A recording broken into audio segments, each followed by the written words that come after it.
In April 1969, a remarkable incident interrupted a Finnish Air Force training exercise. Watched by dozens of pilots, 7 round objects appeared in the sky above the airfield at Pori in western Finland. As a jet fighter approached the objects, they rose in formation and made off at high speed, heading north. They flew into a headwind measured at 180 kilometers per hour. Fighter pilot Karmo Tukeva was ordered to pursue the strange intruders. What was his reaction? Ainoa tapa reagoida käskyyn oli kääntää nokka kohti Porin kaupunkia ja lähteä tarkistamaan tilannetta. Voitteko kuvailla, minkälaisia nuo pallot olivat? Pallot olivat yleismuodoltaan pyöreitä, ilman mitään tarkkoja äärirajoja ja väriltään voisi kuvailla vaalean kellertäviksi. Kuinka lähelle te pääsitte niitä palloja? Etäisyyttä on täysin mahdotonta määrittää, koska palloilla ei ollut mitään tarkkoja äärirajoja eikä mitään kiintopisteitä ollut käytettävissä.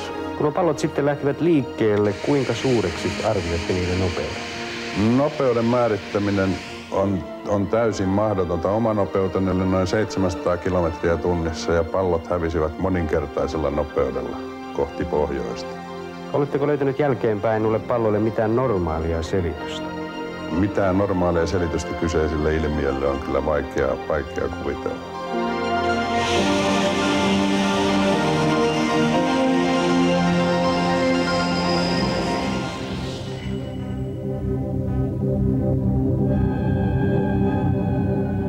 UFOs, unidentified flying objects, have shattered our view of the world.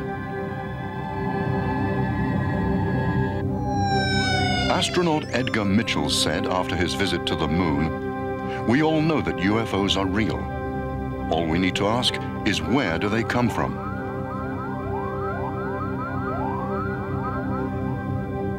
Soviet cosmonaut Grechko has said, "If I were free to tell what we've experienced in space, the world would be astounded."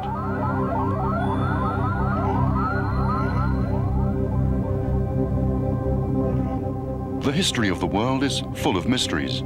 Strange structures, drawings and sculptures whose origins are still unknown. Could they be evidence of visitors from space?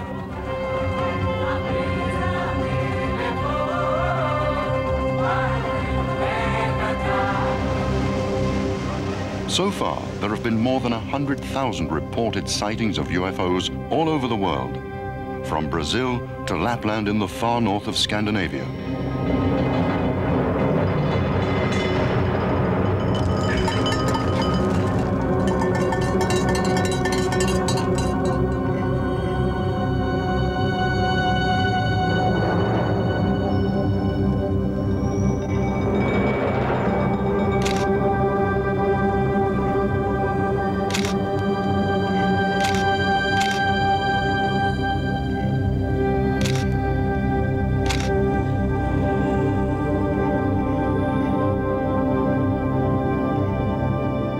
Despite official secretiveness, researchers around the world have collected detailed information on the behavior of UFOs. Although many supposed UFO sightings can be explained in normal terms, the remaining genuine UFOs have displayed common characteristics that warrant scientific investigation. The name flying saucer was coined by pilot Kenneth Arnold in 1947. The United States Central Intelligence Agency has revealed that Hitler's Germany was among the first to investigate UFOs. The first major activity that happened upon the planet in terms of extraterrestrial intervention or involvement actually happened with greater intensity during the Second World War in Europe. It's pretty well acknowledged today that the Third Reich in Germany was involved with the extraterrestrials.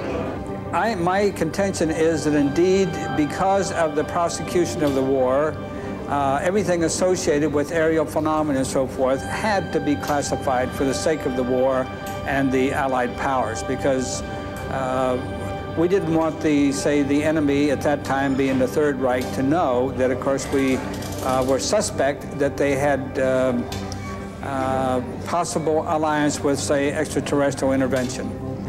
In the early stages of all of this, during the, say, Truman administration, we were actually, and also the Eisenhower administration, we were actually approached by good ETs, and they warned us that we should not become involved with the ETs who would follow them later on. UFO sightings have multiplied during times of international crisis. There was a significant increase in UFO observations during the Second World War. The war laid the foundation for the human conquest of space and for the destruction of life on Earth. Virgil Armstrong asserts that UFOs have provided much technical information. I myself had started this really in 1980. In Oakland Auditorium in Oakland, California, when I stepped forward and I lectured to about 800 people, and my subject was government conspiracy and UFOs.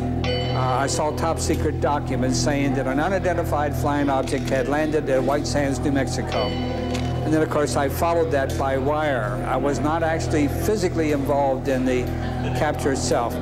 It was no capture anyway. It soft landed in the middle of White Sands, New Mexico. And then we kept another observation. Later on, of course, we managed to get inside of it. We found 5 bodies. From the end of the 1940s, the United States and the Soviet Union intensified their research into UFOs. Much of the research was prompted by observations by the military and by commercial pilots.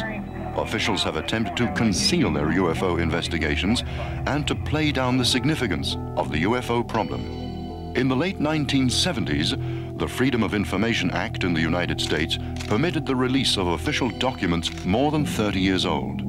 Following court proceedings initiated by UFO researchers, more than 2,000 official reports on UFOs were made public. Hundreds of other reports remained secret after court rulings that their release would have constituted a threat to national security. United States Marine Major Donald Kehoe, who served as chairman of the UFO research organization NICAP, was the first to allege in the 1950s that the authorities were concealing UFO reports. Kehoe had in his possession extensive material on UFO sightings by aircraft pilots.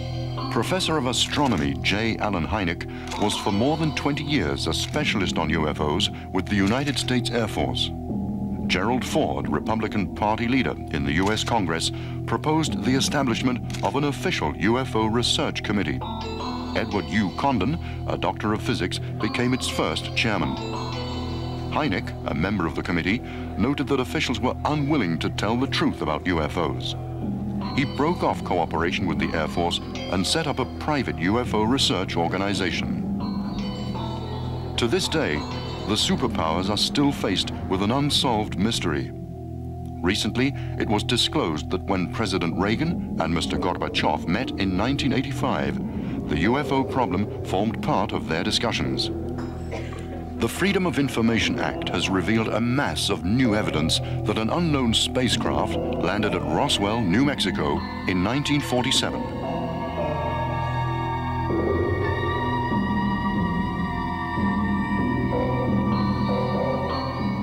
United States Air Force personnel who arrived on the scene found the UFO as well as the bodies of visitors from space.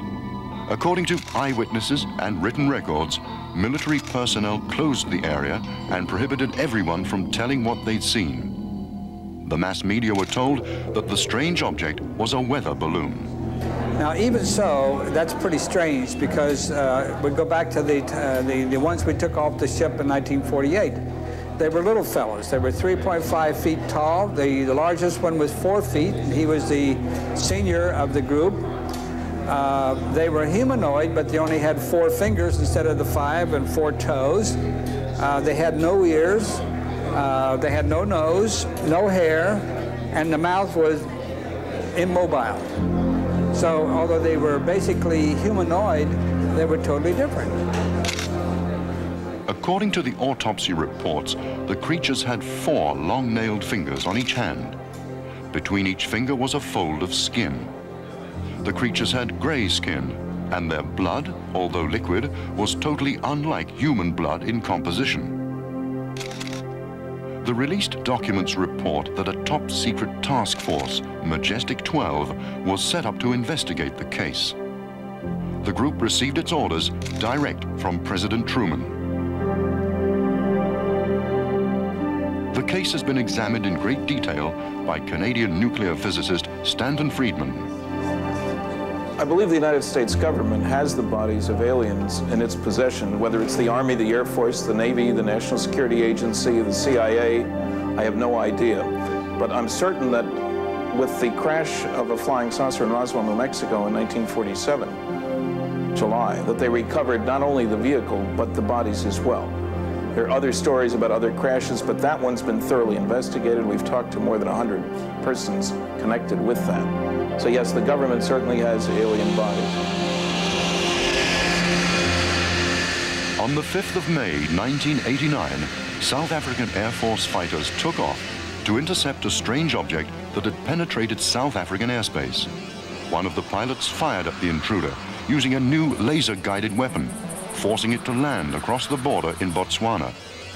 On board the UFO were humanoids who looked amazingly like those found at Roswell. They were short and had only 3 fingers with long nails on each hand. Between the fingers was a fold of skin. Their eyes were wide and slanted, and their skin was a bluish gray. The incident was investigated by Anthony Todd, who served for 25 years as a police officer. The UFO came down and crashed in the Kalahari Desert. And when the authorities retrieved the UFO, which was intact, 2 live alien beings were found inside it. The craft and creatures were eventually transported to Wright-Patterson Air Force Base in America. This information came to us from South African intelligence sources. I've seen them several times. I've been within 100 meters of one of these craft. A huge saucer-shaped object with a dome on top with portholes around the outside, colored lights rotating around the bottom, and the whole object glowing.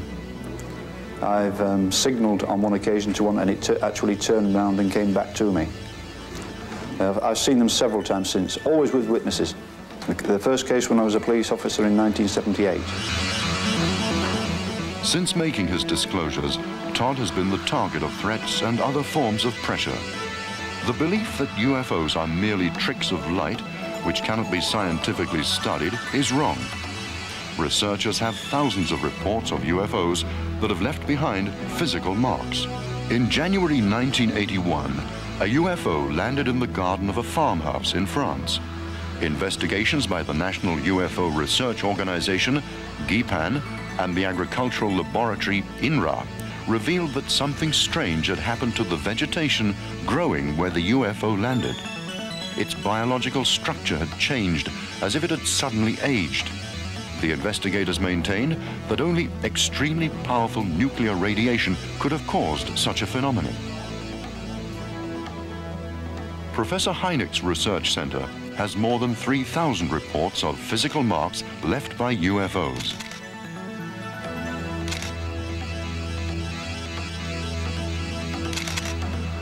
Mysterious imprints in fields in northern England have stirred up an impassioned debate about their origin.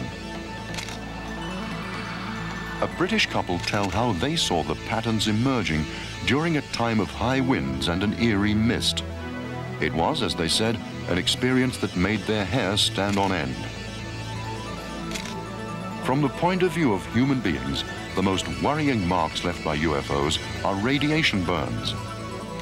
Vicki Landrum, an American, suffered severe skin damage when she was exposed to blinding light emitted by a UFO in Texas in December 1980. In April 1964, an American police patrolman, Lonnie Zamora, followed a UFO and found it standing in a hollow supported on 4 legs. Zamora radioed for assistance. From a distance of 200 meters, he watched as creatures in white clothes emerged and began to examine their craft, which bore a strange marking like an arrow on its side. Before Zamora's colleagues arrived, the creatures went back inside the craft, which then took off and disappeared. The plants under the UFO were scorched, and its 4 landing legs had left imprints in the ground. Professor Hynek investigated the case thoroughly and became convinced that it was authentic. UFO incidents around the world have often been associated with remarkable cases of cattle being dissected. Blood has been drawn from them, and their internal organs have been removed with amazing surgical precision. Such incidents gave rise to a conference organized in the United States in the late 1970s, headed by Senator and former astronaut Harrison Schmitt. The phenomenon has remained a mystery, and CIA investigation findings are kept locked away. UFOs are a worldwide problem that's been discussed at the United Nations. On the initiative of Grenada, special sessions were organized in 1978 and 79 and were attended by the world's leading UFO researchers. After the deliberations, the United Nations urged member countries to study UFO cases and report them to the World Organization. In addition to secrecy and pressure, organizations of skeptics have been set up in a number of countries. They systematically deny the existence of all UFOs. A true skeptic would be very useful in the field of UFOs or ufology. Unfortunately, what we're really dealing with in most instances are not skeptics. I'm a skeptic. I check things out. What we're dealing with are debunkers, and they seem to have very little to offer because they're the true believers. They know there's nothing to the subject, so they don't give it any attention. They just make proclamations and charges. So skepticism is fine. Debunking isn't very useful. Well, certainly the noisiest of the negativists is Philip Klass, a former senior avionics editor for Aviation Week and Space Technology. He and I have tangled many times, and I've debunked all his debunking. And yet he continues to make the same silly charges over and over again. He gives no thought to his charges. I mean, I'm glad he paid me $1,000 for proving him wrong by providing more than 10 documents done in the same large pica type that he says wasn't used at the White House in 1953. He had looked at 9 documents out of the 250,000 pages of material at the Eisenhower Library. That isn't very solid thinking if you jump to a conclusion on 9 out of 250,000. What is your opinion about the magician and skeptic James Randi? James Randi isn't really a UFO skeptic. He's a debunker. He knows practically nothing about UFOs. In his book, Flim Flam, he discusses Marjorie Fish's star map work connected with the Betty and Barney Hill case and gets just about everything wrong. Now, a different kind of skeptic is Carl Sagan. Carl and I were classmates at the University of Chicago. I have no idea why Carl has continued to make foolish charges about flying saucers.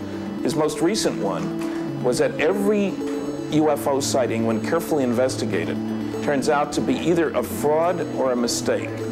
The statement itself is a fraud because every large-scale scientific study provides loads of sightings that are neither, that are obviously evidence of intelligently controlled extraterrestrial spacecraft. UFO witnesses have not only been uneducated country folk.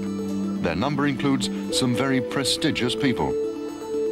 Former US President Jimmy Carter, in the company of some 20 other people, saw a UFO on January the 6th, 1969. He was then governor of Georgia. On the 17th of November, 1986, a Japanese airliner followed 3 UFOs for half an hour. The pilot, Flight Captain Kenju Terauchi, one of Japan Airlines' most experienced flyers, described the biggest of the UFOs as being 5 times the size of a jumbo jet. They changed speed astonishingly quickly, and Captain Terauchi stated that the UFOs must have come from outer space. There are thousands of photographs of UFOs. A controversial pioneer of UFO research, George Adamski, photographed UFOs in the 1950s with the aid of a telescope. Adamski claimed also to have seen humanoids and flown into outer space with them. Skeptics have offered dozens of explanations for this flying saucer picture of Adamski's, suggesting it could be the top of a vacuum cleaner or an ashtray. A photograph alone can never be final proof, because trick photography allows hundreds of possibilities. The final years of Adamski's life were tragic. He was branded as a trickster.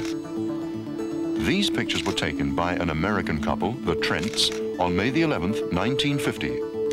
Researchers regard them as some of the most reliable UFO photographs.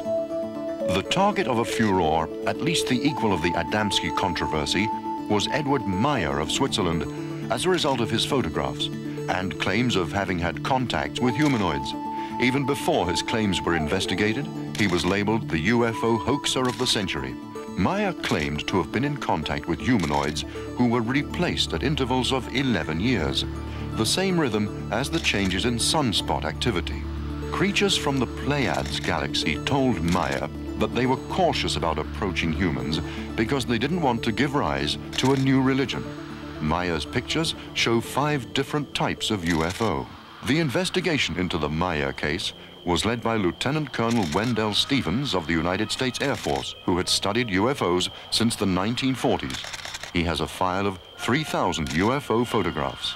I think the question is, why do I believe the Swiss case of Edward Meyer is a real UFO contact case? And why do I accept those remarkable pictures as real pictures of UFO? I must say that in the course of the investigation, we found not one photographer, but we found 5 photographers, 5 different photographers, all involved in this one case. They all took pictures of the spacecraft, the Pleiadian spacecraft. And on one case, 4 photographers simultaneously from 4 different vantage points took pictures of the same craft at the same time. And those were taken on 4 different cameras, 4 different rolls of film.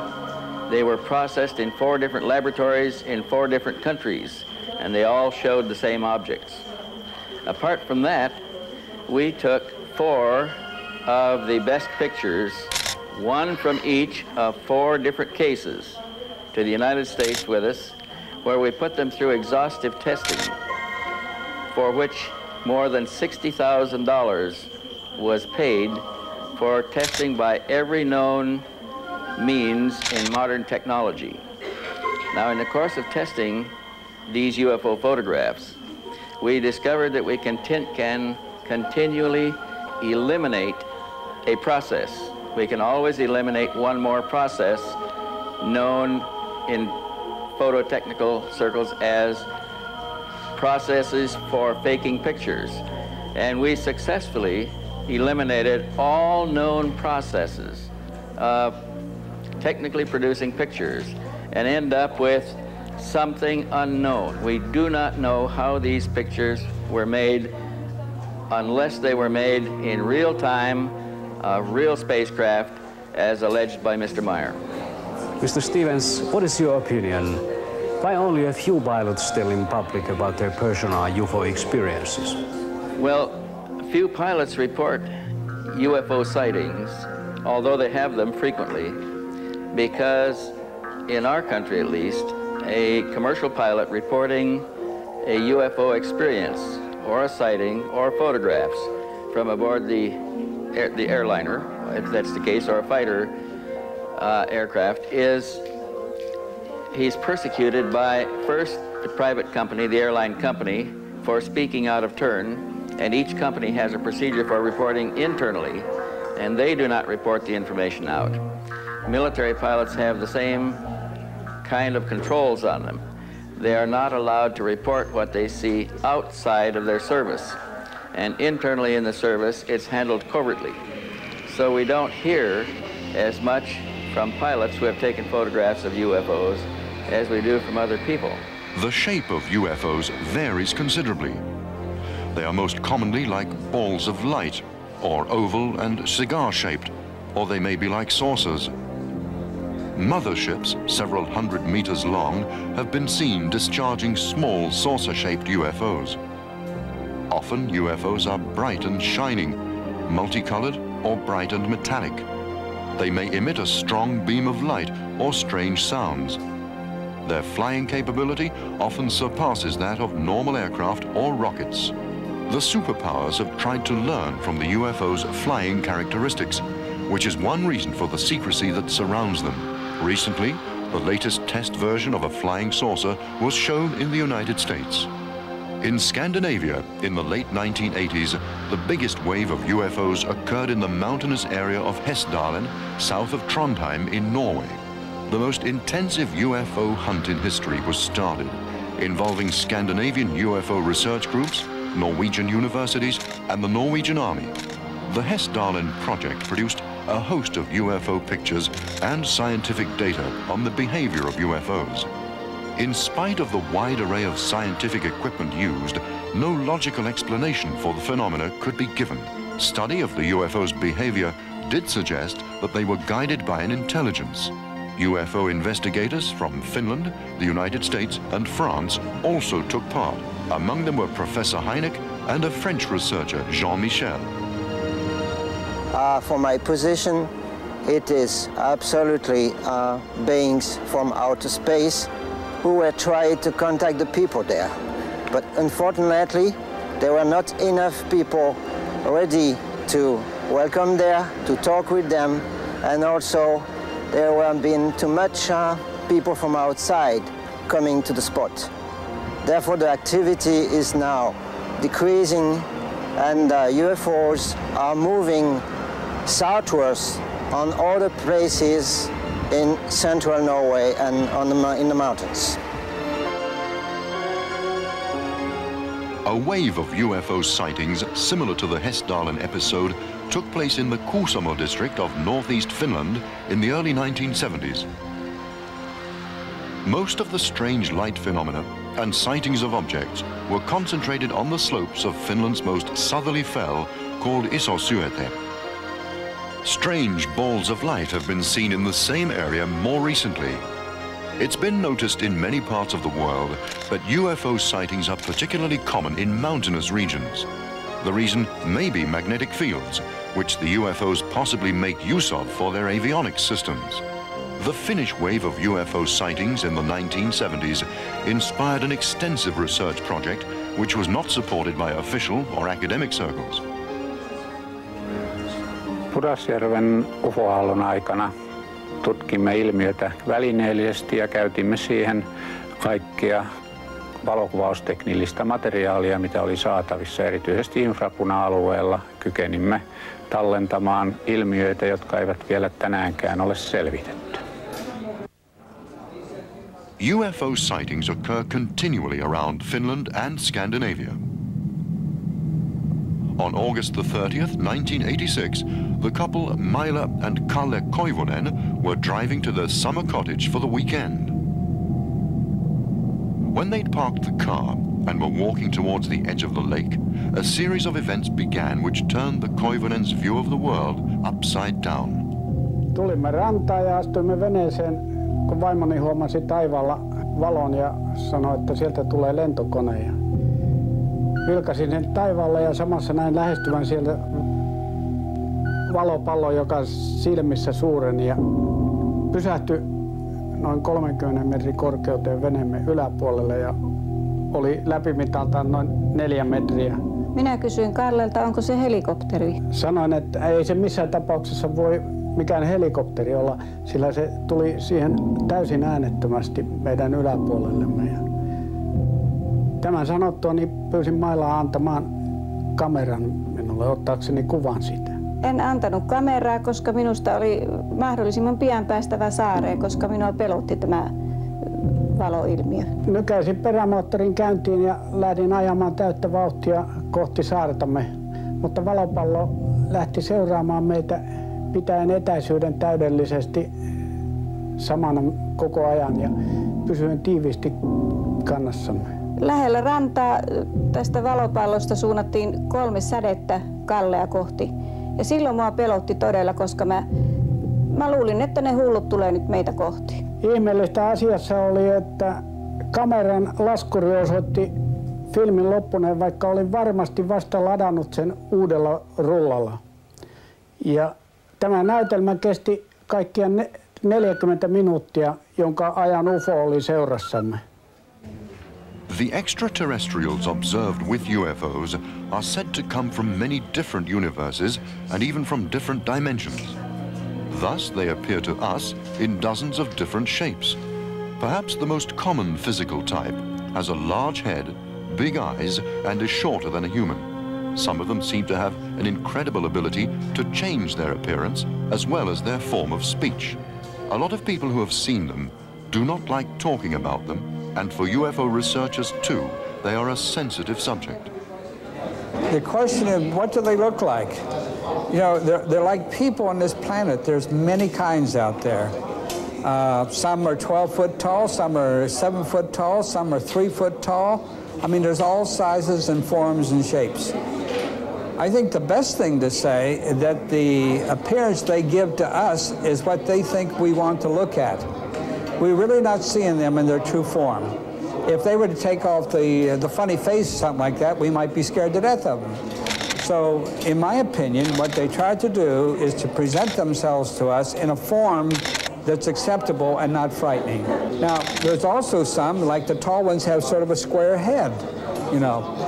And then, of course, you've got some who look just like you and I. In fact, there's a group called the Nordics. I know of 18, and I'll bet there's at least 7 more, so I say conservatively 25 extraterrestrial races. It's suspected that they may have as high as 26 secret bases throughout the southwest United States. That's a bunch.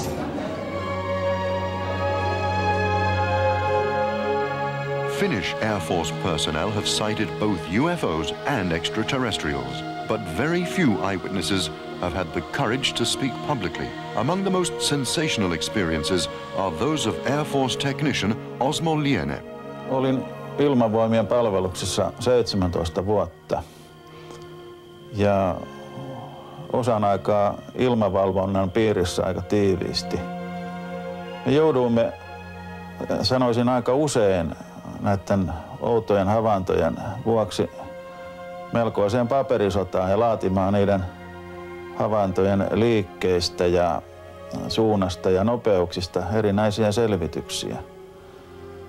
Nämä havainnot liikkuvat melko loogisesti ja suorastaan karttelivat meidän tutkijamme.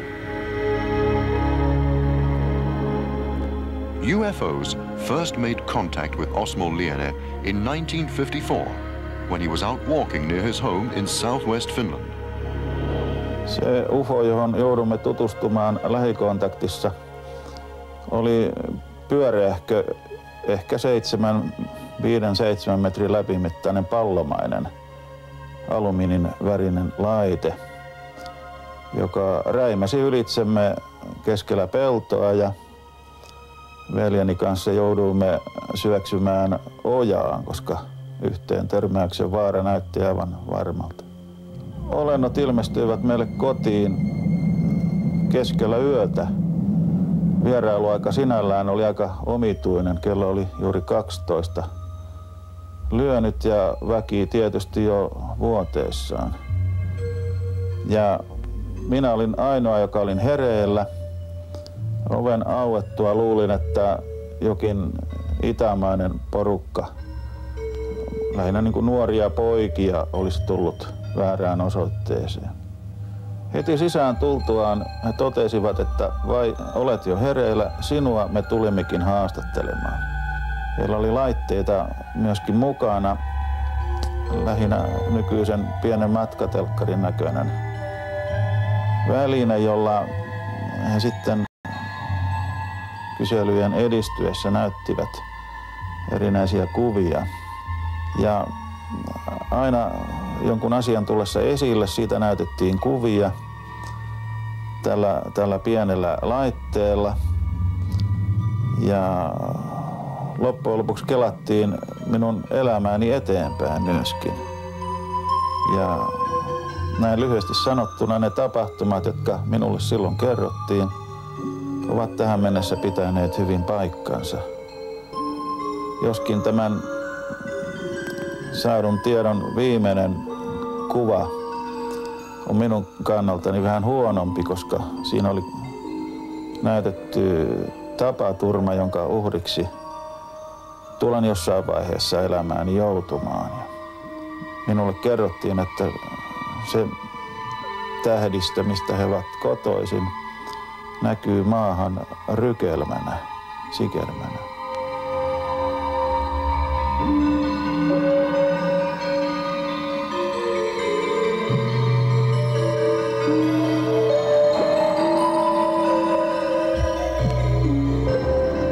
There's been a major wave of UFO sightings in recent years in the former Soviet Union, including the Baltic republics.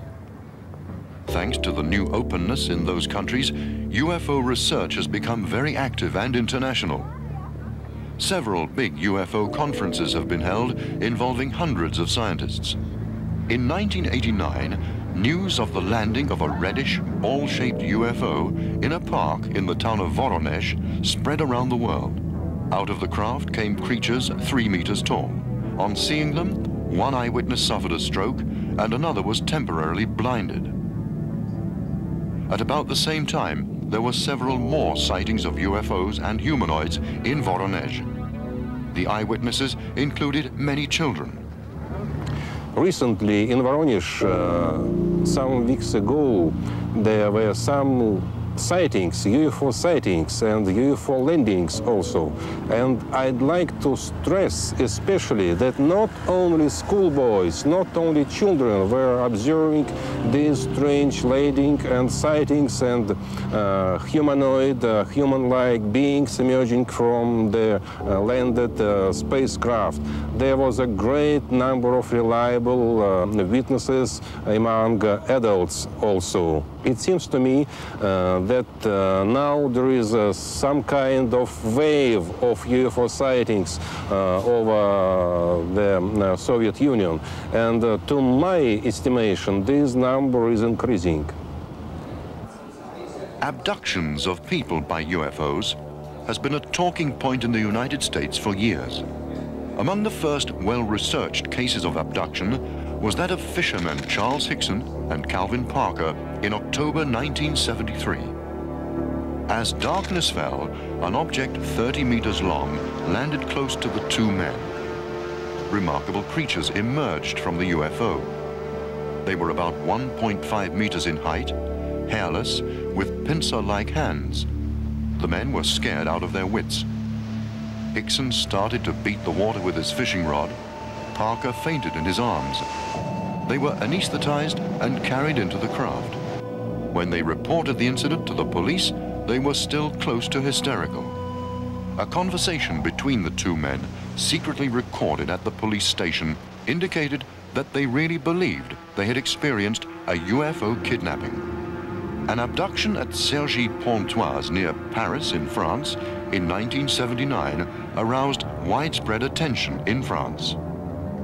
In the early hours of the morning, 3 young men saw balls of light, and one of them, Franck Fontaine, mysteriously disappeared. Fontaine reappeared a week later. The police investigated the incident thoroughly, but could find no logical explanation for what had happened. Hypnosis revealed that the men had been in contact with a humanoid named Haurio, who warned them of a threat of world destruction. American Bud Hopkins has recently investigated hundreds of abduction cases. Because of the loss of memory often associated with such cases, Hopkins uses hypnosis on the people involved. In terms of finding new abduction cases, I'm running into them daily. People reporting new cases. Sometimes these are new only in the sense that they haven't recalled them before, but I'm also, so in other words, they may be an old case I'm just hearing about for the first time, but I'm also running into very recent abduction incidents. I have one that I've been working on that occurred in late August, another one that occurred in June, and so forth. It's an ongoing phenomenon. There's no reason to say for sure that abductions are concentrated in the United States. It is a worldwide phenomenon. One young woman I've been working with had a recent abduction, actually in August, in the United States, but in prior trips, she was abducted in South America and Argentina. She's been abducted in Spain, and she's been abducted in various parts of the United States. I live in the United States, and therefore I suppose I hear about more American cases. And since my books are widely distributed in the United States, I'm hearing from more people. But I would guess if I were to go to Finland or any other place, and we were able to set up some way in which people could report their possible suspected abductions in a way that they would feel was supportive and trusting and so forth, that we would find huge numbers there too. I think this is a worldwide phenomenon. A growing number of abduction cases have come to light in Finland too. One case concerns Aino Ivanov. Because of her loss of memory, she was hypnotized. It appeared that her car had risen into the air in a cloud. Like many other contact people, Aino Ivanov is parapsychic. Tulossa Siivikon ja Puhoksen kouluilta autolla puolen yön jälkeen olin näillä kouluilla tuntiopettajana. Ja kun auto ylitti tämän Iijoen sillan, silloin näin edessäni Sumuseinämän. Ja kun auto sukelsi tänne Sumuseinämän sisälle, tapahtui jotakin merkillistä. Auto lähti nousemaan ylöspäin. Se kulki käsittääkseni huimalla nopeudella ja ensin oli aivan pimeä. Ja sen jälkeen oli tämmöinen niin kuin kirkkaan sininen kenttä, auto meni sen läpi ja sitten tuli taas pimeä ja mä näin niin kuin kirkkaita valopisteitä, jotka lähenivät ja loittonivat.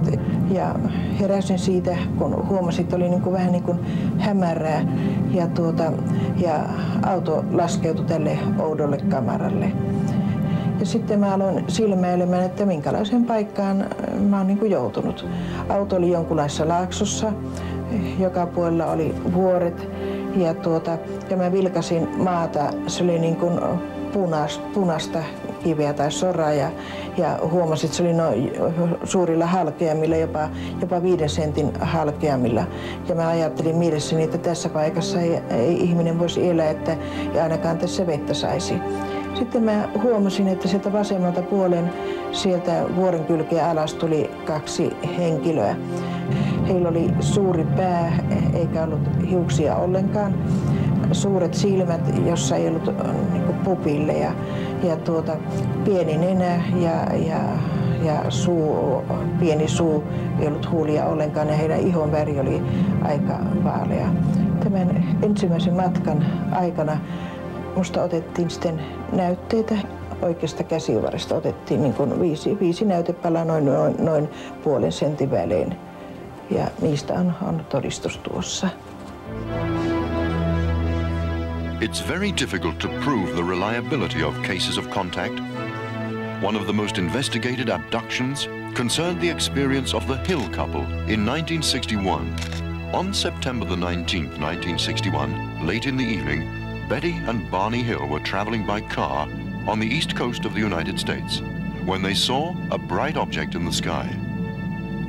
After that, the Hills lost consciousness.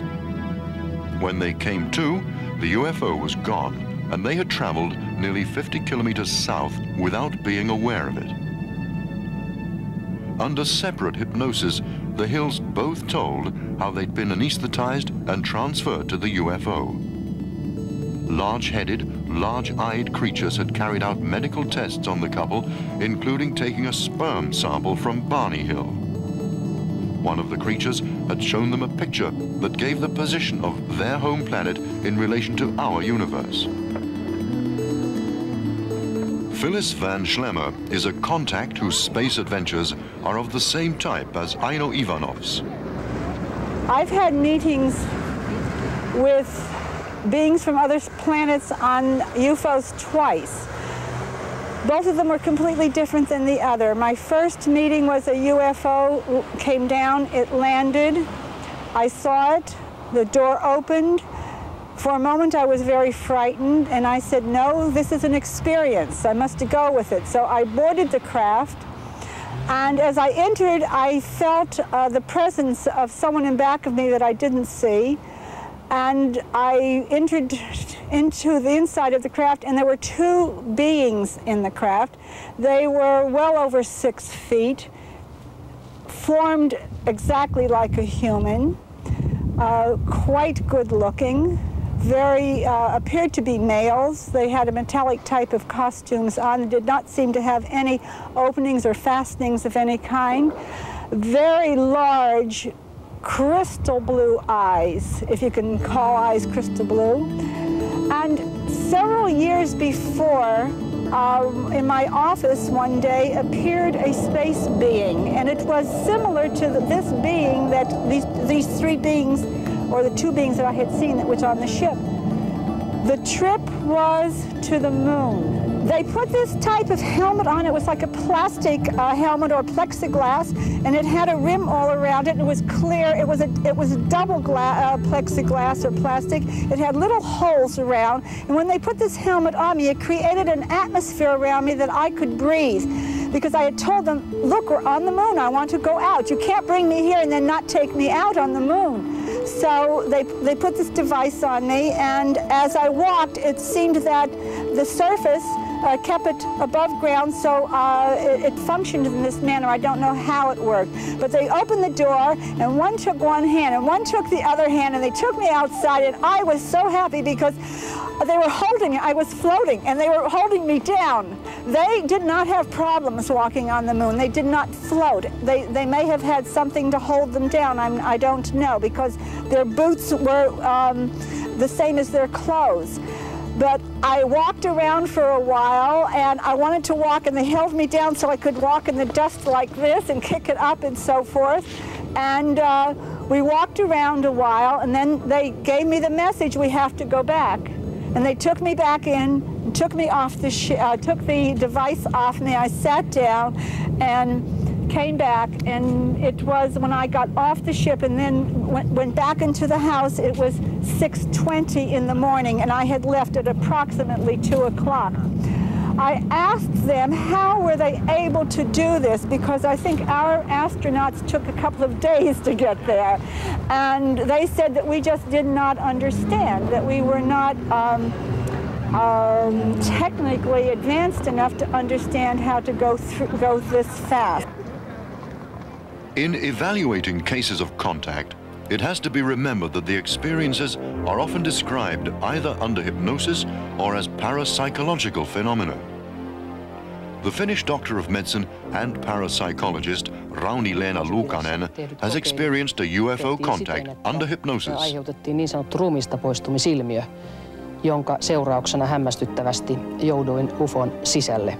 Luonnollisesti ihmiset sanovat, että tämä on mielikuvitusta. Minulle se oli täyttä todellisuutta, ja minusta se oli erittäin mielenkiintoista olla UFOssa tutkittavana aivan kuin lääkärin vastaanotolla ja tavata olentoja, jonkalaisia en ole aikaisemmin nähnyt. Minä pystyin havaitsemaan 3-4 olentoa, jotka olivat pieniä, noin 80-senttisiä, enkä pystynyt edes sanomaan, olivatko he miehiä tai naisia. Voitteko kuvailla, miten tuo teidän väittämänne ruumiista irtaantuminen sitten tapahtui? Toisin sanoen, miten te kohtasitte nämä UFOt? Se on parapsykologinen ilmiö, jota on varsinkin USAssa tutkittu hyvin paljon. 8 miljoonaa ihmistä on kokenut ruumista poistumisilmiön siellä. Se on ilmiö, jota meidän psykiatriamme hyvin huonosti tänä päivänä tuntee. Mutta siinä ihminen tuntee, että hänen tajuntansa kohoaa hänen fyysisen ruumiinsa yläpuolelle, ja se tajuntana lähtee mihin tahansa. Minun tajuntani näytti lähtevän UFOon. No millä tavalla juuri parapsykologia ja UFOt sitten liittyvät toisiinsa? Parapsykologia on tiede, joka tutkii niin sanottuja yliluonnollisia ilmiöitä, ja monien ihmisten mielestä UFOt ovat yliluonnollisia. Parapsykologia tutkii muun muassa automaattikirjoitusta, se voi tutkia ruumista poistumisilmiöitä, ja nämä ynnä telepatia ovat muun muassa tapoja, joilla UFOihin voidaan olla kontaktissa. South America, especially Brazil, has for long been among the world's most active UFO areas. The abduction of Brazilian lawyer Antonio Villas-Boas is one of the most astonishing UFO stories. If the case had not been investigated with uncommon thoroughness, it could easily be written off as science fiction. On October the 15th, 1957, Antonio Villas-Boas was plowing on his farm when a 10-meter-long object landed near him. To his surprise, 4 helmeted creatures came out of the UFO. They grabbed him by the arms and took him into the craft. He was subjected to medical experiments, which climaxed when into the room stepped an almost human female creature. The creature undressed, and Antonio found her extremely beautiful. The woman invited Antonio to have sexual intercourse, the purpose of which was to cross a human with an alien being. Later, the extraterrestrials returned to show him a small being, Antonio's offspring. Betty Andreasson, an American whose father was Finnish, met extraterrestrials for the first time on January the 25th, 1967. The beings came to her home and anesthetized her family. They took Betty to a UFO, which traveled to a completely strange place about which Betty remembers only fragments. UFO investigators returned Betty under hypnosis to the time of her UFO experience, and she was able to recount her journey in detail. Betty Andreasson later told of UFO encounters during which she claims to have visited a center for cross-breeding humanoids with humans. These pictures are based on Betty Andreasson's own recollections. In some abduction cases, the kidnapped people have gained the impression that the cross-breeding experiments are not necessarily about developing mankind. Perhaps the most remarkable abductee is the American writer Whitley Strieber. He seriously considered suicide until he met Hopkins, who told him that hundreds of others had met the same kinds of beings. The abductions, the final bottom line really can't be guessed at yet. We don't know what the ultimate goal is. I would say there's no doubt in my mind that the center of it, the focus, is on a genetic experiment involving the creation of a hybrid, of a mix of aliens and ourselves. Now, what that would lead to, what that means, I have no idea. They've been doing this for a long, long time. I just did an abduction, hypnotic regression with Charles Hickson that involved an experience in 1939. So if we can say, and I have a number of cases from the 30s, if this has been going on for that long, there's certainly been no warlike intentions. I don't think anyone can point to anything in the environment of the world that would suggest anything evil or malevolent that's come in through the deliberate actions of the UFO occupants. So they've been, let's say, peaceful for a long, long time. That would tend to make you feel there's no warlike idea, and I don't really fear an invasion. On the other hand, of course, you look at the world today, there are wars raging here and there, local wars, there's AIDS, a whole new problem we have, the environment is in terrible shape, and nobody can point to anything in the world that aliens have helped. I don't think there's anybody who can point to something and say, here's a concrete example of intervention, which has been assigned, therefore, friendliness. They seem to be totally neutral. They seem to be totally interested in their own agenda. They're not here to help us and apparently not here to harm us. Now, the fact that there's a tremendous amount of psychological damage being done by these experiences, it's very interesting and touching about human beings that we are gregarious by nature. We love to communicate. And I always am touched by the fact that there are scientists who put on bathing suits and go down in underwater tanks and talk to porpoises. Except the porpoises really don't talk back very much. There is some communication, but not as much as we would like. UFO researchers have often compared the relationship between people and whales with the relationship between humanoids and people. We know that whales have brains as big as our own. It may well be that mutual caution and limited communication stem from the same reason in both cases. Is it for us to teach the whales? Dolphins command water, one of the world's basic elements, noticeably better and more harmoniously than people, who throughout their history have destroyed their own kind and at this very moment are threatening the life of the whole planet. I think there are many different reasons for aliens to be interested in what's happening on Earth. In one of my papers, I have 25 different ones, but I think the most important reason for any alien civilization in the neighborhood to be concerned about us is that at the end of World War II, it was perfectly obvious that we Earthlings would soon be going to the stars because of atom bombs, rockets, and powerful radar. our new technology would lead us to the stars within 100 years, which is nothing on a cosmic timescale. So if we make one assumption about aliens, that they're concerned with their own survival and security, we would expect them to want to check out all primitive societies in the local neighborhood. And surely from their viewpoint, we are a primitive society whose major activity is tribal warfare. So I think they're coming here for their own purposes to make sure that we don't bring to them our brand of friendship, which they would call hostility, I think. Okay, Mr. Friedman, but can you tell us why only a few scientists are interested in UFO research? I think there are more than you might expect. I've talked to many professional groups about UFOs, and I find there's a lot of interest. I think the biggest problem, though, and I wish there were a lot more, is that most scientists are unacquainted with the large-scale scientific studies that would lead them to believe that some UFOs are alien spacecraft. So I'd like to see more join me, but most of them have jobs to do and worry about ridicule if laughter curtain is real.